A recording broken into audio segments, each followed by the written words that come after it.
My pregnant wife's gym addiction covered a dark secret, and what I discovered absolutely broke me. I'm Mark, 35M. This is the story of how my wife Emily, 33F, shattered and destroyed all the happiness we had built over many years, all for one incredibly simple, almost ridiculous reason: health. But that alone was enough to turn my life into a living hell. Sounds a bit dramatic, doesn't it? But I swear to you, everything I'm about to tell you is true. And it's even crazier than you can imagine. Let's rewind a bit to get a clearer picture. Emily and I had been together for 7 years, from when we started dating to when we got married. For all those 7 years, Emily was, to me, always an amazing woman. She was always full of energy and loved sports, always interested in running, yoga, and all sorts of other activities. Things started to change about 18 months ago when Emily decided to get serious about going back to the gym. Initially, I was very supportive, but gradually I began to notice a really suspicious change. Emily wasn't just going to the gym anymore, she was utterly obsessed with it. Truly, whether it was the crack of dawn or late at night after work, she was at the gym twice a day.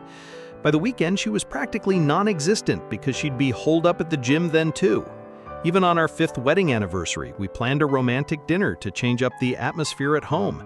The food on the stove smelled wonderful, and everything was almost ready. Emily was helping me with some final preparations when suddenly her phone rang. It was her daily gym reminder alarm. That's right, she set an alarm every day to go to the gym. Emily immediately reacted as if she'd been zapped. She just went and changed, then rushed out the door, leaving the pot of food bubbling away.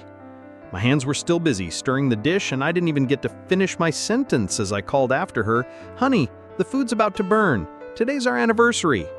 She just turned back and looked at me with an annoyed gaze as if I had said something terribly wrong. "I'm leaving. You deal with it." Then she vanished, leaving me alone in a kitchen filled with the smell of burning food and an indescribable sense of disappointment. It was then that I knew nothing was normal anymore. After that unforgettable anniversary, I started paying more attention to Emily. From what I gathered through various blogs and videos online, it seemed Emily might have been suffering from body dysmorphia or anorexia. I wasn't sure which one, only that I started hearing her vomit more often in the bathroom. Even though she tried to hide it, I could clearly hear her. Then her eating habits became more erratic. Many days I didn't even see her eat anything. Emily grew visibly thinner, even pale. Yet she kept hopping onto the scale repeatedly, and each time she would complain that she still felt too fat, not beautiful enough for her liking. She was terribly obsessed with the scale and her body. Emily's eyes were always filled with fear and disappointment when the number wasn't what she wanted. No matter what I said, she only saw a distorted version of herself in the mirror and tried to fix it by tormenting her body. Amidst my extreme worries for my wife, I also started to feel incredibly uncomfortable about something else. The name Alex began to pop up so frequently it overwhelmed me. Alex was her personal trainer, just a PT, but she constantly praised him to the point where I thought he must be some kind of cosmic guru. She'd continuously compliment his dream body and claim he was so understanding and empathetic that he could be considered her soulmate. I felt incredibly uneasy, but I still didn't say anything. The important thing was that I still didn't know what to do about my wife's gym obsession. And then one day, Emily forgot to zip up her gym bag after coming home from a workout. Curious and worried, I peered inside and saw several strange bottles of pills. They had no clear labels, just some obscure symbols. It looked completely abnormal. I took photos and asked on a fitness subreddit. Someone warned me in a very serious tone that it could be low-dose steroids or toxic weight loss drugs. Basically, they said the stuff was very dangerous and harmful to the liver and kidneys and could even affect her mental state. I was stunned. Steroids? Toxic drugs? What the hell was going on? What was Emily doing to her body? Could this be something that Alex had recommended for my wife? Everything started connecting in my mind, and I knew things had spiraled far beyond control. Right when I felt most helpless, a piece of news arrived like a faint light at the end of a tunnel. Emily announced she was pregnant. I nearly collapsed. overwhelmed with joy. A child. We were going to have a real family. All the troubles, all the obsessions with the gym, with Alex would surely disappear. Or so I thought. But within that glimmer of light, there was also something ugly and dark. It suddenly struck me that Emily had been spending less time at home than at the gym recently. My wife and I hadn't been intimate much. My joy was short-lived. The pregnancy came at the right time, but it also doubled my suspicion and anxiety. I tried to talk to Emily, gently persuading her. Honey, we're having a baby now. You need to reduce the intensity of your workouts. I also think you should throw away those strange pills. If they have any adverse effects, it won't be good. The most important thing is the baby's health. However, Emily's reaction was extremely aggressive. How did you know about those pills? Are you trying to control me? Don't you trust me? The doctor said those pills are safe. You're overreacting. She yelled at me as if I were the enemy. Despite everything, Emily continued her insane workouts and became more excessive each day. I even found more empty pill containers in the trash than before. She must have been secretly using those damned pills when I wasn't home. It wasn't just me. Even my sister-in-law, Sarah, who was always the closest and most intimate with Emily, started to feel that something was wrong. Sarah often called me, her voice filled with worry. Mark, don't you think Emily is too thin? And the way she talks about Alex, it's just strange. She's definitely not just going to the gym, Mark. You should keep a closer eye on both of them. Throughout that time, Sarah had been quietly observing and monitoring Emily because she also sensed that something was amiss. Then one afternoon, Sarah called me. She had unearthed something truly shocking. Her voice trembled. Mark, I think you need to see this. She sent me a video. My heart stopped. It was Emily and a guy in the gym parking lot. They were embracing and kissing like a real couple. Not a casual greeting, but a passionate, inseparable kind of intimacy. The evidence was undeniable, irrefutable. But that was just the beginning. The nightmare was still ahead. That very day, Emily came home from the gym and carelessly left her phone on the table while she went to shower. I knew I shouldn't do it, but my rage overwhelmed everything else. I needed to know the truth. I unlocked her phone, and then hell opened up before my eyes. The messages were displayed clearly, like the most horrifying nightmares. Last night in the changing room, you were amazing. I can't stop thinking about you. Me neither. This feeling, it's so special. I've never felt this way with anyone else. I know. What we have is something much bigger. I want you and the baby. All ours. Motherfucker. The messages were vile, full of dirty details about something I never wanted to know about another man. Alex. That Alex. The name Emily was always mentioned. The name of her gym idol. I had seen it. I had seen the naked truth. My wife, carrying my child, had betrayed me in the most disgusting way. My entire world crumbled, shattering into a million pieces. Reading every single line, my hand gripped the phone so tightly I thought I could crush this repulsive reality. Every cell in my body screamed. I was furious, I was disgusted, and I needed to know. I walked straight into the bedroom where Emily had just stepped out. She looked at me, her face innocent, as if nothing had happened, but then quickly changed expression when she saw the phone in my hand. Seeing that frightened look, I snarled each word. Emily, explain yourself. What the hell is this? What is this? I held up the phone, its screen still displaying those filthy messages. Emily jumped, her eyes wide.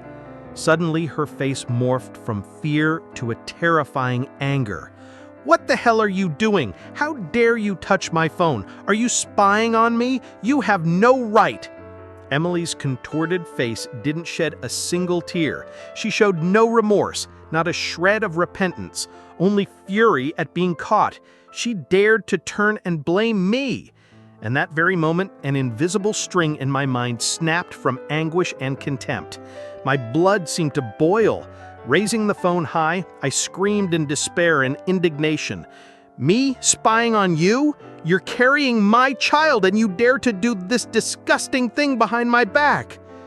As soon as I finished the sentence, I used all my might and slammed the phone onto the floor. The shattering sound was deafening, and the phone screen cracked, breaking into many pieces. But immediately after, an even greater shock hit me. She, the seemingly fragile pregnant woman, did something I never expected. Emily lunged, punching me hard in the back. It was a furious blow, showing the resentment and fear of someone whose secret had been exposed. "You're insane! You bastard! You ruined everything! You're a coward!" I froze, fully feeling the painful punch. I couldn't believe it. She had hit me.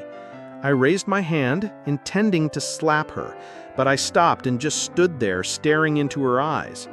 Gradually, Emily's face became tear-streaked. I saw evasiveness and something more akin to self-pity than genuine remorse. Her tears, those pleading words, if it had been before, I would have rushed to embrace her, but not now. I saw right through it all. Those were tears of manipulation, of the fear of losing control, not true regret. I looked at the shattered phone on the floor. I don't know why, but a part of me still wanted to fix it. Perhaps it was an unconscious act of familiarity, an instinct to mend everything that was broken, even though my reason knew it was futile. Bending down to pick up the phone, I glanced at the shattered screen, and what I saw amidst the thousands of fragments was my own empty, soulless eyes. Without a word, I just held the phone and walked into the kitchen. Sitting there, I tried to piece together the fragments of the phone, just as I tried to piece together the fragments of my life. A moment later, Emily appeared. Traces of tears were still there, but now she was terrifyingly calm. Sitting down opposite me, Emily began her confession, a confession I would never forget. "Mark, I'm sorry, I know you're angry, but he gave me butterflies in my stomach, like when I was in school. I didn't think much of it, just a kiss, and then everything just happened. I didn't mean to. He always made me feel special, you know? He's my idol at the gym." As she uttered those words, she flashed an innocent smile. Emily's face was bright, as if she were recounting a pure, innocent teenage romance. I looked at her as if I were looking at a madwoman I'd never known. I couldn't believe my ears or my eyes. She spoke of her betrayal like a romantic teenage novel. "Butterflies in my stomach," she said, "while she was carrying my child?"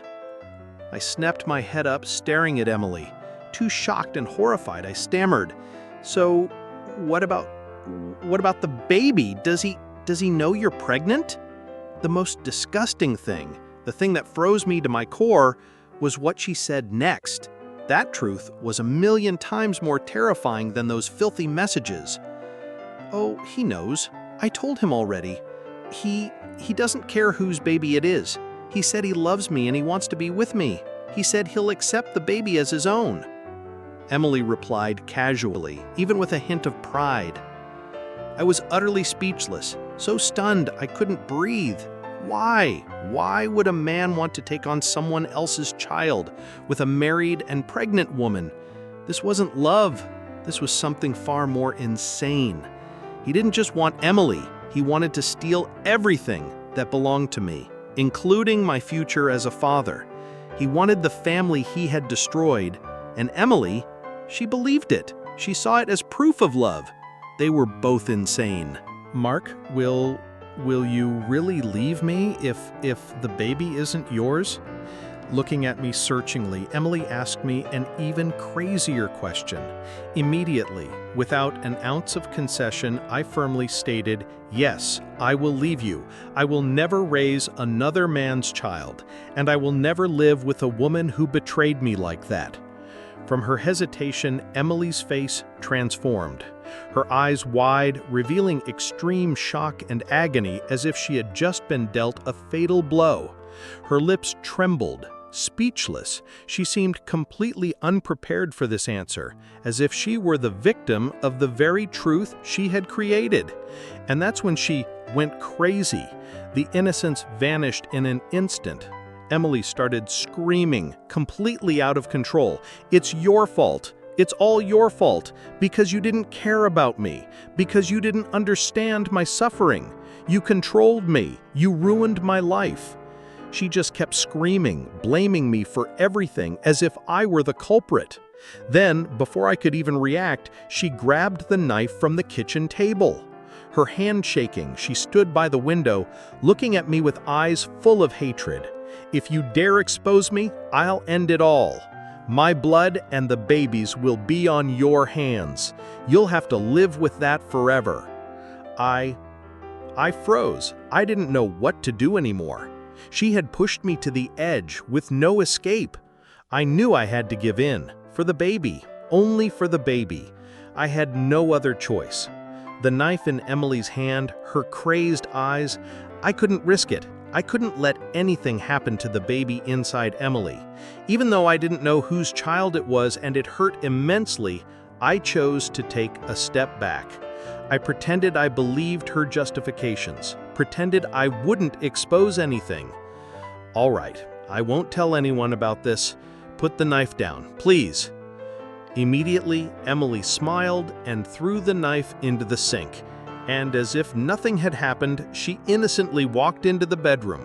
"Today's workout made me so tired. I need to get some sleep. Good night, honey." I felt like my bones had been drained, slumping into the chair. I couldn't breathe. In the days that followed, our lives became hell. We were like two strangers living under the same roof. There was no laughter, no hugs, only a terrifying coldness and a suffocating, unbearable tension. All trust had evaporated. Between us, only a simmering resentment remained, like a poisonous growth festering inside. I looked at her and I saw the betrayer. She looked at me and perhaps she saw the one stifling her freedom. The house that was once warm was now just a cramped cage, trapping us both in misery. A few days later, as I was sitting at home trying to sort out the mess in my head, the doorbell rang. I opened the door, and then everything froze. Emily reappeared before me, but this time not alone.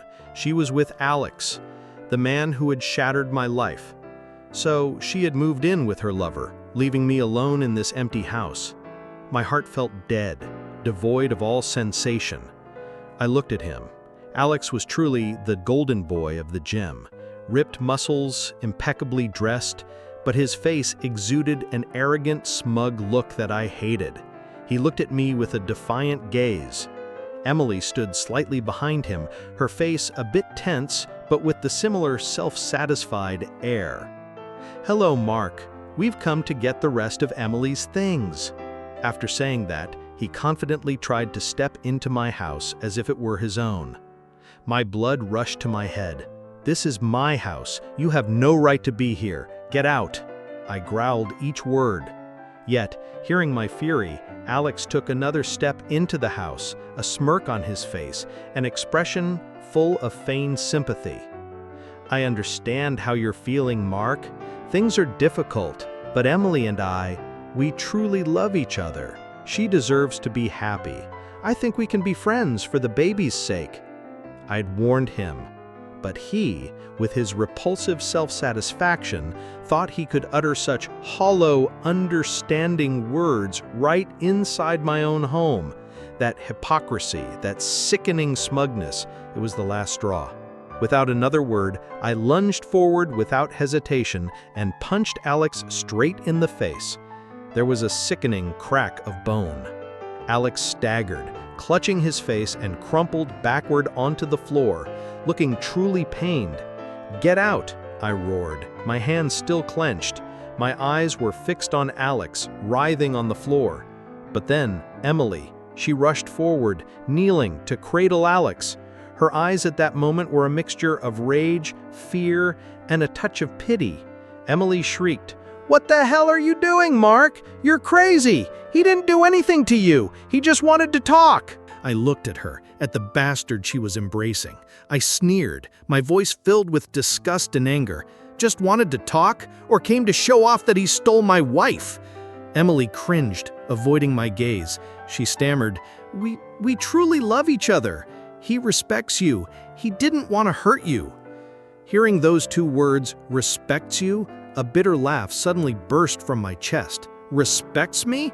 That was the epitome of shamelessness.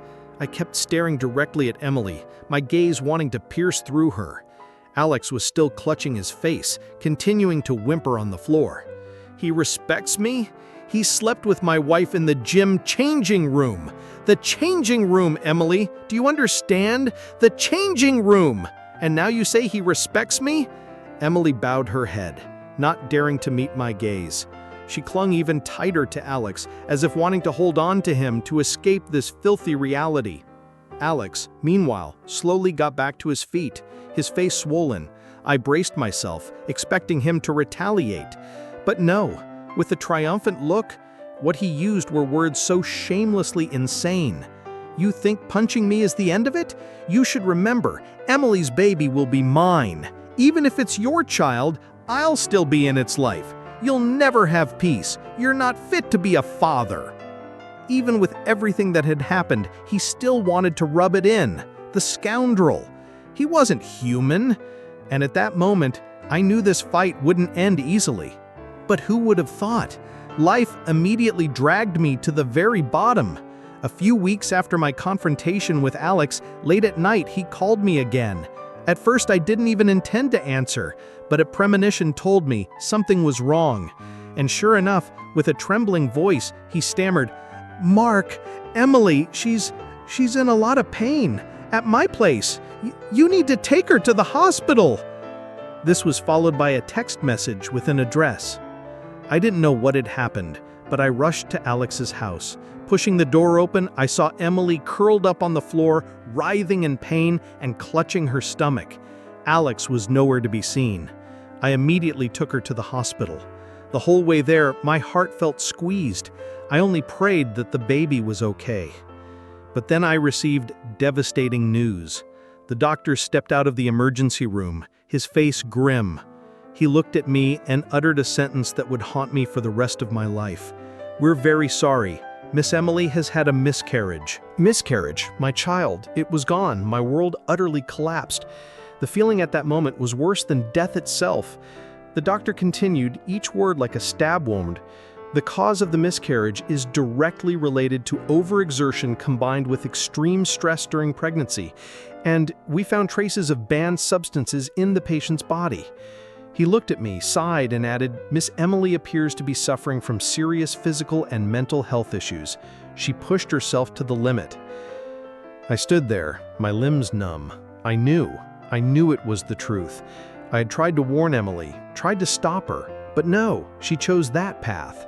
My child was gone because of Emily's insane choices, because of her sick obsession. And that damned Alex.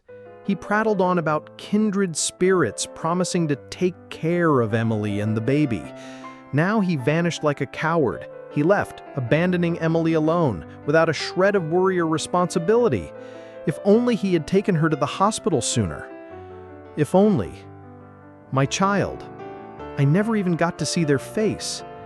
Yet even with the loss of our child, even with the truth fully exposed, Emily's selfishness remained unchanged. She broke down, yes. She cried, yes. She fell into a state of shock and severe depression. I saw that clearly. But was there an apology, a word of regret? Not at all. She only cried for the unfortunate child, then turned to blame me. "It's your fault. It's because you kept pressuring me, kept getting angry. If it weren't for you, none of this would have happened." I stood there, looking at the woman I once loved more than my own life, now just a soulless shell filled with self-pity and sickness. I stood amidst that wreckage. The pain of losing my child was like a knife twisting in my heart every second. And on top of that, the ultimate betrayal from the wife I trusted. At that moment, I was like a block of wood, shocked, furious, and finally emotionally numb. I felt nothing but a vast emptiness consuming everything. This was the price I had to pay. Losing my could-be child, losing my wife, losing faith in everything. But the story doesn't end here. You might be wondering, what happened to Emily? Did she pay for all that craziness? Yes, she did. Karma has a way of coming around. The day Emily had the miscarriage, she didn't just lose the baby. She also lost the very thing she had been obsessed with for so long: her healthy body and the gym. The doctor explicitly stated that her insane training and abuse of banned substances had devastated her. Emily's health deteriorated severely, and she could never engage in strenuous activity again, let alone return to the gym. The place that was once her escape, her paradise, now became a source of pain, a taboo. But that was nothing. The most painful thing was that Emily was completely ostracized. When her parents found out what their daughter had done, and that the baby was lost because of her madness, they disowned Emily. I know they were deeply hurt, but they couldn't accept what Emily had caused. Then her friends, and even the people at the gym. When the truth about her relationship with Alex, about the drugs, and especially about the baby's death was exposed, they all turned their backs on Emily. Emily eventually had to live alone, in extreme solitude. She struggled with severe depression, with obsessive disorders that left her with nowhere to hide. She no longer had the gym to escape into. Each day, Emily had to confront herself, her wrong choices, and her belated regret. It was like a ghost that haunted her. That was the price she had to pay for everything she had caused. A terribly high price. And Alex, that bastard who turned my life into a living hell, do you think he got off easy? No way. He also had to pay, and pay dearly. I knew I couldn't let it go after everything he'd done. With Sarah's help, we started gathering evidence. It wasn't difficult. We found some of his old clients who he'd coerced into using banned substances and manipulated psychologically. Then there were old emails and messages that Emily had accidentally left behind, all ironclad proof. Sarah and I reported Alex everywhere, from the gym where he worked to the bodybuilding association. We even filed a complaint with the authorities. We had everything. Proof he used banned substances, proof he abused his position as a trainer to entice clients, and proof he manipulated others psychologically. He had his professional license revoked. He was permanently banned from the fitness industry, the very profession he used to deceive and ruin others' lives. But that wasn't all. I heard he also faced criminal charges related to banned substances and causing harm to health. He lost everything, all his honor and career. His life is now a wreckage, entirely of his own making. Seeing him pay the price, I didn't feel extreme satisfaction, just an emptiness, because no matter what he paid, my child couldn't come back. But at least I knew justice had been partially served. Friends, after all that, I was almost broken and shattered. I fell into a severe depression. Waking up every day was a battle. I didn't want to do anything. I just wanted to lie there and disappear. But then I thought of my unborn child, and I thought of what I had gone through. I knew I couldn't just drown in this mire. I started seeking therapy. It was difficult, but I had to confront my pain. And I was incredibly lucky to have Sarah, my sister-in-law, by my side. She was like an angel, never leaving me for a second. My friends, too, were always there, listening and encouraging. Those were the people who pulled me out of the darkness. The death of the baby, as tragic as it was, completely severed the last tie between Emily and me. I realized there was nothing left to hold on to. That relationship had become too toxic. I finalized the divorce, and it felt like a huge burden had been lifted. I officially got my life back. The healing process hasn't been easy, but I've kept trying. I've focused on my work and on myself. I've dedicated time to the things I love, hobbies I'd long neglected. Gradually, I've started to find joy in the simple things in life again, and no longer feel empty. Friends, my story ends here. The pain of losing my child, that will never truly disappear. It stays there, a large scar on my heart. But I've learned a lesson, one that cost me dearly. Not everything that glitters is gold. Those glamorous appearances, those sweet promises, sometimes they hide horrors far greater than you can imagine. And sometimes, to find the light, You have to walk through life's darkest corners. I've been there. I've experienced hell on earth, but I made it out. Be vigilant, listen to your instincts, and cherish what you have. Don't let your life fall into a tragedy like mine. Thank you for listening to today's story from the Guilty Notes channel. If this story resonated with you, please like, share this video, and don't forget to subscribe to the channel so you don't miss other emotional real-life stories and valuable lessons. See you in the next video.